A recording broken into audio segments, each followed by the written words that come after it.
Local news in social artistry. I'm your host, Dick Dalton, and my guest today is Adrian Hendricks, on fire from Jefferson City, Missouri. Oh no, you're fireproof. Let's see. Oh no, it's hater-proof. Hater-proof.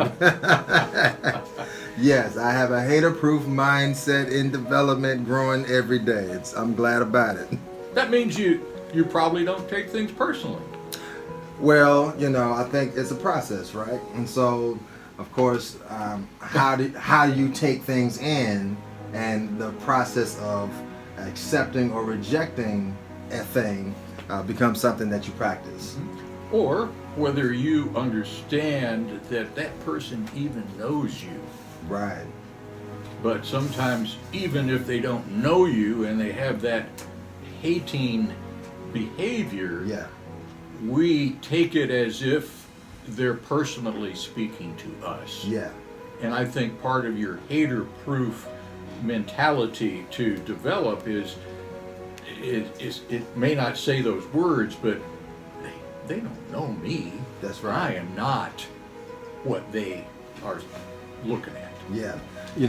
I write in the book, there's a section that we deal with that exact thing.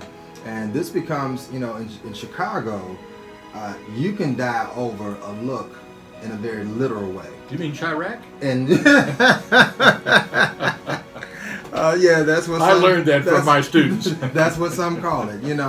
I can remember many times, my girlfriend and I, my wife and I, we were out just trying to enjoy ourselves, going out and just trying to, have a night on the town. And you literally walk by a group of guys, and if you look at them, that was an invitation to confrontation, and so we hear about those things where you just accidentally bump into somebody, but it's a very real dynamic in some communities where your perception or how they perceive you becomes an invitation to end your life. And so that's a very real thing. And so you have people, and there's a hater profile that I begin to expose, that they don't even know you, but they make these judgments about you based on their perception of you, which is kind of crazy, right?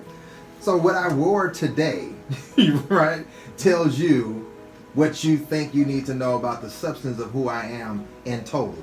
I was supposed to look. I guess I Yeah. need to look now. Okay. How my shoes were today, or what I dressed like today, or how I stood today, or just the fact that I glanced in your direction became a place where you can now make this judgment about who I am and decide whether I had value or not. And so those things are very real. There's a very real space in a lot of communities, and unfortunately there's a lot of deaths and a lot of pain behind that very small nuance of your perception of me.